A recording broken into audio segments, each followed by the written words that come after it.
What is going on, guys? Dylan Nosman, DSK Combat Sports, back for my second episode. Today is Friday, December 12th, and man, it's been a fun and interesting day. So, for those of you who've been following, I wrote an article yesterday breaking in the news that UFC Fight Pass would be moving away from several promotions that they run on their Fight Pass platform.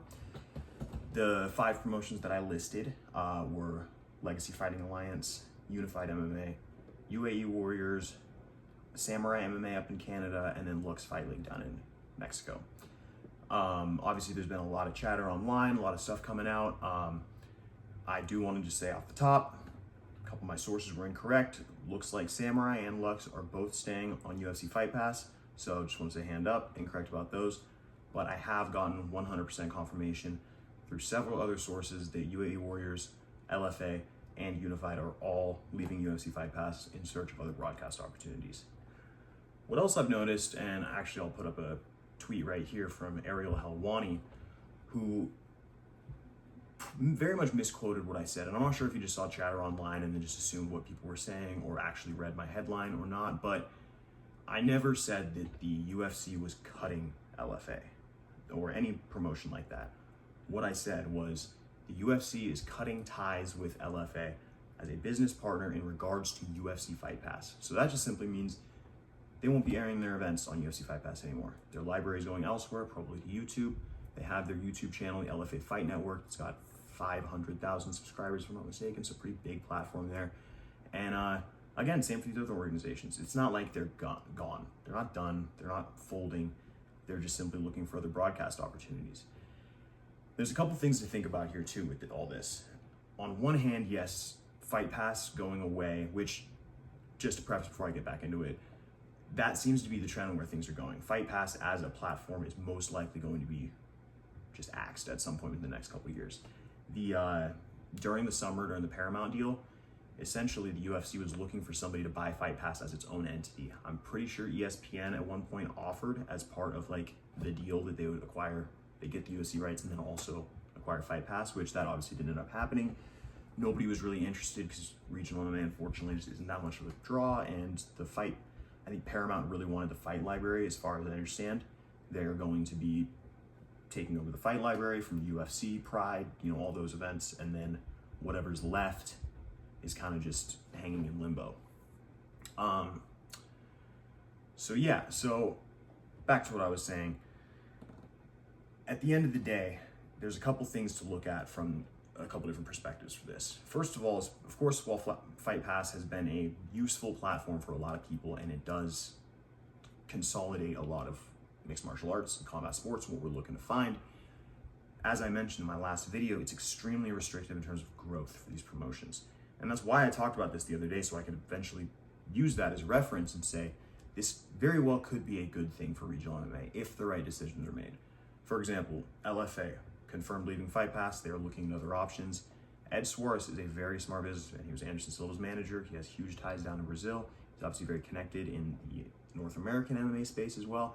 And I fully expect for them to land on their feet, get a great deal, and hopefully grow in popularity because they won't be stuck in the Fight Pass kind of universe, I guess. So again, really, really big news coming up for Unified MMA as well. I can't share that because I was told off the record on some stuff, but going to be some big news coming up for them as well. And again, those are the couple promotions. Very well, since the last time I talked to my sources, things could have changed. They could have re-signed. I mean, there's a lot. This is a very fluid situation, so there's a lot of moving pieces, and when you hear some information, it could be different within 24 hours, even after you wrote the article and published the information. So at the end of the day, it's a very interesting story to keep an eye on. Fight Pass is, again, most likely on the way out. James Lynch, once again, fantastic journalist himself, did a great video earlier talking about the article that I wrote and really just broke down a lot of what I already said and put some, good basis behind it. As well as Zach Arnold with the MMA draw, Kaposa, Grabaka Hitman, Ariel Helwani talked about it. So again, these are verifiable sources outside of the sources that I've heard from myself. So for anybody who has questions, feel free to reach out for me. I'm more than happy to discuss what I've found out, what I know. DSK Combat Sports on Instagram, hit me up. And then if you are interested in reading the article, if you haven't seen it, Subscribe to my Substack at DSK Combat Sports there as well. Done with the shameless self-plugs, but again, regional MMA is not dead. The UFC will still probably sign fighters from these areas. It's just Contender Series is the priority, regional MMA is secondary, and at the end of the day, the corporate structure of the UFC with TKO Holdings and WME, Silver Lake WME, the wealth management equity companies that now run combat sports essentially, this is the type of stuff that we're going to see happen more often because they are business people. They are not fight people. They're business people in the fight game, not fight people in the business game. So again, just wanted to put some stuff out there. I will be following up more information as I get it, again, on Substack, Instagram, on here, whatever else might pop up. And yeah, again, very interesting stuff. A lot to keep an eye on. But that's not all. This weekend, we have two pretty big events. A couple regional events happening as well. Unified MMA is going down tonight. The video probably won't be down by the time it comes out, but most likely, again, last event on Fight Pass for Unified. We've got Tough Enough going down tonight.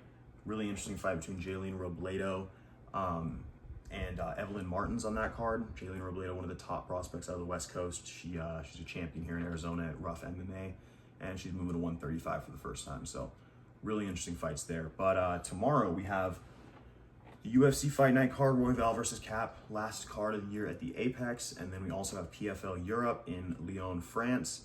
We'll start off the top of the PFL card because there's some good fights on here.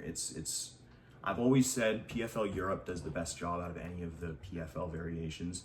They have competitive, high-level fights. Again, Europe's kind of a hotbed for MMA right now, so it makes sense. But starting off the top, we have Vadim Nemkov taking on Renan Fajeda. Renan Fajeda obviously faced Francis Ngannou not too long ago. He was the former seasoned champion, towering figure at 6'8". This is his first fight since the Francis fight, so obviously looking to get back. This is for the PFL vacant heavyweight title, which again, I think Francis was the Super Fights heavyweight champion, which again is their belt system is so confusing and convoluted. But point is, no heavyweight champion. Vadim Nemkov, obviously Fedor's protege. He's been in the PFL, Bellator ranks for a while. Not the most exciting fighter, I'll say. Good wrestler, very skilled, but again, this is going to come down to, can Renan knock him out in the first round, or is he going to get wrestled? That's pretty much every Renan Fajeda fight. Also returning in the co-main event, we have Chris Cyborg. I mean, the ageless wonder. How old is she now? What's she coming in at? She's 40 years old now. She's taking on Sarah Collins out of Australia. She's a good grappler, good back takes, good wrestler. But I mean, again, Chris Cyborg, she's doing a lot of different stuff. She's been doing boxing for Scott Coker. She's been doing a little Muay Thai. She's fought MMA here and there. So again, I mean, she just never seems to grow out of it, even though her time's probably coming to an end. And again, I mean, the experience gap here, 30 fights for Chris Cyborg versus 6 for Sarah Collins. So just massive experience gap, and I honestly expect Chris Cyborg to knock her out. The featured bout of the evening at 135 is Taylor Lapalus, former UFC fighter, really good record in the UFC. They cut him, most likely to him being, quote unquote boring, but if you like technical MMA, good clean striking, good body work, he's a fantastic fighter to watch. And he's taken on Liam Gittins, who is a Cage Warriors veteran. He's had some, I'm not gonna say controversial stuff. His last couple fights with this Italian guy where all this stuff went wrong, and it's always a weird thing with certain guys in Cage Warriors, because Graham Boylan is the owner of Cage Warriors and also manages a good chunk of the roster. Paddy Pimblett, Liam Gittins, a lot of those guys. So when the promoter and owner are also managing a fighter, there's some weird stuff going on. So we had some, again, go back and look, what was his opponent's name? He was an Italian guy. Alessandro Giordano. Yeah, it was a no contest, and then he pulled out. So that was his last opportunity for Cage Warriors to fight him, and then the PFL swooped him up. Liam Gittins, very well-rounded fighter, good boxer, good top control, good wrestler, very stout, built 135er. Next up on the main card, we have Paula Wisniewska taking on Sabrina De Souza, two of probably the top 125ers in Europe right now. Paula Wisniewska, she comes from the PFL tournament or series in Europe, and Sabrina De Souza was signed pretty recently. She made her debut in her last fight and won by decision, but again, two really high-level girls. Pretty sure Sabrina De Souza has a significant amount of IMMAF amateur experience, like 20 plus fights. So again, another one to keep an eye on for sure, representing Bahrain. Fun thing about Bahrain, they're one of the more friendly countries in the Middle East when it comes to like expats and people basically getting citizenship. So if you're a high-level athlete in Bahrain or somebody with, you know, some sort of like something to offer to the country, they'll basically hand you like a lot of favors and citizenship if you represent Bahrain in your respective field, which is very interesting. But next down the card, probably the most exciting fighter out of Belgium other than Losane Keita, Patrick Habibroa is taking on another UFC veteran, Kevin Jousset. Kevin Jousset coming off that loss to Brian Battle. Think you would lose in a fist fight to a French dude? There ain't no way. Kevin Jousset, a little bit of a layoff, but obviously talented. Leaves his head on the center line a lot, which is going to be a problem for Patrick Habibroa, or problem facing Patrick Habibroa, because Habibroa is a killer. I mean, high kicks galore, great power out of both hands. He's a scary dude. So again, further down the card, we got Gustavo Oliveira making his PFL debut. Very skilled Brazilian-Portuguese fighter, coming in 11-2. I haven't watched much tape of him. I know he's fought for Shudo and some other Brazilian promotions down there. But he's taken Movsar Ibragimov on. And Movsar, he's training out of Germany. Again, you can hear by the name, comes from the Caucasus regions, but he's an absolute killer, coming in at 7-0. One of the top prospects out of Germany. I believe he's representing Spitfire Gym, if I'm not mistaken. Excuse me, no, he's representing Le Cage Coaching, and he's out of Belgium. My apologies. So Movsar Ibragimov, along with Patrick Habibroa, two of the biggest stars coming out of Belgium. Massive fight there. We've got a couple, Levi Bachelor, another Cage Warriors guy coming in, representing Wales. He's fighting a 1-0 Frenchman. Excuse me, only fought once for Cage Warriors, so not really a Cage Warriors guy, but has a little experience in there. Asael Ajuj coming back to take on Frederick Dupross, representing Canada. It's going to be a good fight. We have Boris Mbarga Atagana coming back as well. Heavyweight, really scary Belgian prospect. Again, PFL seems to have a little bit of a lock on the Belgian region right now, which they're producing some skilled fighters. So, and excuse me, Boris is moving down to light heavyweight for this fight, so very interesting. And then in the two tournament finals, we have Connor Hughes taking on Alexander Chizov. Chizov is a fantastic boxer, really good striker. He has an awesome story too, because he was almost cut from the PFL after a couple losses in a row. He begged Dan Hardy, he said, "I promise, give me one more shot, just one more. I'll make the most of it." And he's won all of his fights since then. He's now in the tournament finals for a chance to win 100,000 euros, and he's really turned it around. But he's facing probably one of the best English prospects coming up right now, is Connor Hughes. I mean, incredibly fast striker, great head kicks, good feints, he can grapple too. This is gonna be a tough fight, but a really high level one. So really looking forward to that. And then my boy Dean Garnett taking on Boris Adguzel. This is another tournament final at the 135-pound division. And Dean Garnett, I mean, this guy's a veteran. He's been fighting for Bellator for years. He's still around after all this time. He's still winning fights. There's a really awesome documentary out there on BBC talking about weight cutting in MMA, which he was the subject of for his fight at Bellator London a while back. Should be a good, entertaining card. I believe it's on ESPN Plus for this one. But obviously, what most people are probably going to be tuning into, we've got the UFC card, Royval versus Kape coming up tomorrow evening. This is the last card on ESPN ever. This is the last card of the year. It's taking place at the UFC Apex in Las Vegas, which, boo, we hate the Apex. I spoke last time about how important the crowd is for certain fights and the energy. So, you know, never excited for the Apex. But we've got some decent fights up and down the card.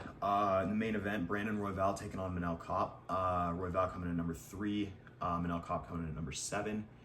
This is a fantastic fight. I mean, Brandon Royval is, I think, the best guy not in the title, picture right now, just because he's faced everybody who is in the title picture.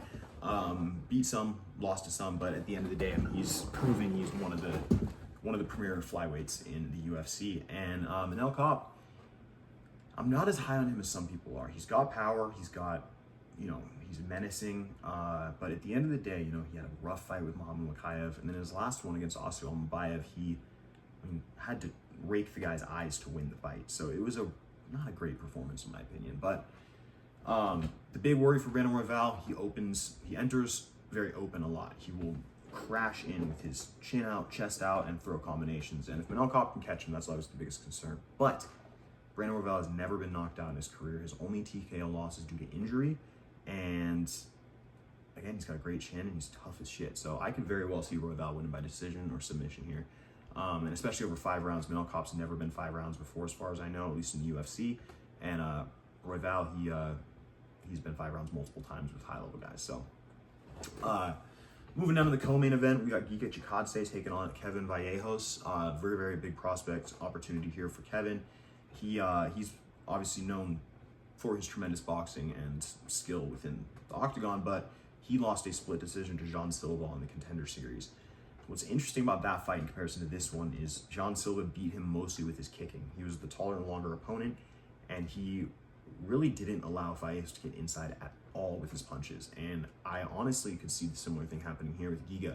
Obviously, Giga's old, he's lost a lot of speed, he's nearing the twilight of his career, but he's a fantastic kicker. He's going to be, I think, 6 or 7 inch height advantage and 7 inch reach advantage for this fight. So he's going to have all the tools at his disposal to keep Vallejos at range and hopefully win a decision if he plays his cards right. But again, we've seen Vallejos put guys to sleep. I mean, he's like the Argentinian Topuria, I think a lot of people like to refer to him as. So really, really interesting fight there. Good litmus test to see where Vallejos is young in his career. Another really exciting young prospect, Cesare Olakjachuk, taking on Cesar Almeida. Cesar Almeida, Glory kickboxing veteran, had a pretty crazy fight in his last one, comeback, knockout victory. And Cesar is coming off the Contender Series. Again, he also scored a sick knockout in his win, and he's the younger brother of Michal Olakjachuk. He's training with the Fighting Nerds down in Brazil. So again, really exciting guy. Can get it done by all ways, but definitely a striker first. My fight of the night right here, Morgan Charrier versus Melquiziel Costa. Melqui Costa obviously has been on a fantastic run ever since he lost to Steve Garcia, who was, top 15 at featherweight now. Melqui has rattled off 4 wins in a row, 2 of those by submission, 2 of them by decision. Really just shown development in all areas of MMA, and he's really one to watch. And on the other hand, Charrier, I've watched Morgan Charrier since he was in Cage Warriors a long time ago, and he would lose decisions to guys that he shouldn't lose decisions to because he simply just wouldn't put his foot on the gas at times when he needed to. And I think we saw that for a bit in the Nate Landwehr fight until his corner said, "You gotta go." And at the beginning of the 3rd round, we saw he went and he ended the fight that quick. So Charrier is explosive, he's dangerous, he's really, really skilled. It's just a matter of, does he push the issue when he needs to push the issue, and will Melqui be able to, grapple and wrestle him and hopefully, limit that threat of the knockout. So really fascinating fight there. We got the return of Marcus Buchecha after losing his unceremonious debut to Martin Buday. Obviously jiu-jitsu world champion, one of the greatest heavyweight jiu-jitsu athletes of all time, taking on Kennedy and Nzechukwu, who got heel hooked by Walter Walker last time out. It's pretty easy to see what the UFC matchmakers are trying to do in that matchup. Next down the card, we have a really odd matchup. We have Lance Gibson Jr., former Bellator fighter, son of Lance Gibson Sr., signing on short notice for a catchweight bout against Bobby Green, or King Green, or Robert Green, if you will. Lance Gibson's a good grappler, good wrestler. He had some success with Bellator, but after Bellator folded, he went back to the regional scene up at Muckleshoot Casino in Washington, which is the funniest name for a promotion. Beat Sharon Spain, who's like an 18-35 guy or something like that. So again, not really good competition since then, but he's a good grappler, and I worry that Robert Green is nearing the end of the line in terms of his life in combat sports as well. But really, really good fight between Amanda Lemos taking on Jillian Robertson, my girl. One of the most violent grapplers in all of MMA, not just the women's divisions. She has the record for submissions in all of women's MMA. And Amanda Lemos is just a tough chick. She always shows up. She can grapple, she can strike, but I think Jillian's youth and her expertise on the ground is going to get it done for her. So ground and pound or submission finish I expect for Jillian. She needs to be higher in the rankings too, for sure. I mean, she's good. I'd like to see her fight Mackenzie Dern again someday. But next up down the list, we got Joanderson Brito taking on the another short notice replacement, Isaac Thompson. So Isaac Thompson, he's a guy who I've followed for a long time. I actually wrote an article about him a little while back, just talking about his LFA journey and what he's, gone through and what his life's been like. He is originally from Australia. His mother was a Muay Thai champion. He would go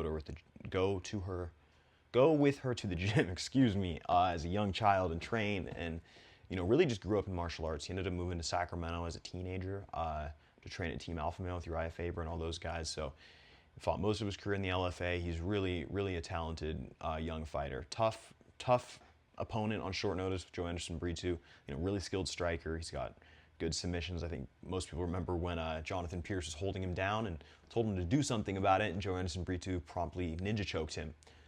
Pretty crazy. And then he obviously split Jack Shore's shin open to the point where it was a doctor's stoppage from kicks. So dangerous, but he's coming off 2 losses to William Gomis and Pat Sabatini, 2 very different fighters. One's a very rangy point fighter with William Gomis, and Pat Sabatini's a wrestler backtaker. So Thompson's definitely going to be more similar to Gomis in terms of his approach and his skill set, but he's very well-rounded and is a very live underdog here.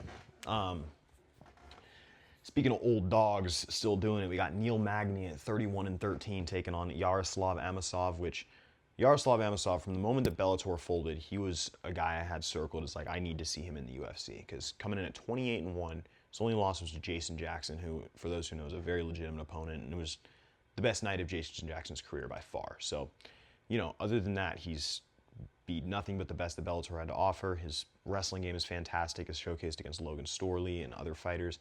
He has good front chokes. He is a great boxer and striker. He works the body well. I mean, he's only 32 years old. So, this is about as good as it gets for a prospect. 30 pro fights, or just about 30 pro fights, is a lot of experience and against high-level guys. So, I think if he can, get past the perennial gatekeeper, Neil Magny here, he can make a real run in the next couple of years, the UFC welterweight title. So, this division is just so good, man. Just so good. Next up, my boy, my homie, Steven Concrete Asplin, making his UFC debut, coming off that insane win against Anthony Guarasasio, where he knocked him out in the first round. And that was after Ant's team was talking a lot of shit, just saying Asplin was fat, he was chubby, he wasn't built for this, all this stuff. And for those who don't know, Steven Asplin, the son of Travis Asplin, if I'm not mistaken, former MMA fighter as well, went 17-12 in his career. Never quite made it to the UFC, but fought in some other major promotions. And, so Steven's been around MMA his entire life, but he had a little bit of a rough path there for a little bit. He got up to 500 pounds, and he's now worked his way back down to fighting shape. He's got a lot of loose skin, so that's why it kind of looks a little off, when he's stepping on the scales. But dude, this guy can scrap. His gas tank's incredible. He throws elbows. He, puts the pace on guys. He just loves to scrap. And he's got a hell of a personality too. So he's taking on Sean Sharaf, who very inexperienced, very powerful, good striker coming from the West Coast in California. Lost his debut on short notice to Junior Tafa, which, if you go and watch that fight, that is the most gassed I've ever seen 2 fighters in my life, except maybe Dada 5000 versus Kimbo Slice. But those guys were falling over their feet trying to hit each other. It was crazy. Luana Santos, one of my personal favorite fighters in the women's bantamweight division. Fantastic judoka, good grappler, developing striking. She's taken on Melissa Scare Croden, who's probably the top woman out of Canada right now, at least prospect-wise. Obviously, Jasmine Jasovicius is higher up in rankings and all that stuff. But Croden's good. She's physical. She's very strong. We saw her win her debut against Tainara Lisboa. Really just dominated her and ended up finishing her in the 3rd round, which was really impressive. And Luana Santos, she's been impressive. She had some weight issues earlier in her career, kind of just figuring out her weight class, but she's really honed in. She's found 135 as her place. And I was at her fight against, was it Maria Agapova? In Denver. Yeah, but she submitted her with a very, very cool judo throw into a submission. So she's one to watch for sure. She's also dating Alan Bagoso, who's a top fighter. I always love those fighter relationships. I think when 2 elite fighters are together, they can really push each other in the right ways. Another Contender Series quality heavyweight fight, Guilherme Pat versus Alan Fry. Alan Fry, he looks decently athletic as a heavyweight, but he has fought pretty much nobody at all. Guilherme Pat, Brazilian heavyweight, wide range of skill level there. I haven't watched much on either of these guys, to be honest. I couldn't be bothered with a 6-0 and 5-0 heavyweight. And then rounding off the card, we got Teresa Bleda, former swimmer out of the Czech Republic, Octagon veteran. Always love for the Octagon vets. And she's taking on a fellow Canadian, Jamie Lynn Horth, who she's a scrapper. She kind of reminds me of like Roxanne Modafferi, if Roxanne Modafferi is just a little bit more technical, you know, just tough and scrappy. But yeah, that's the Apex card for this week.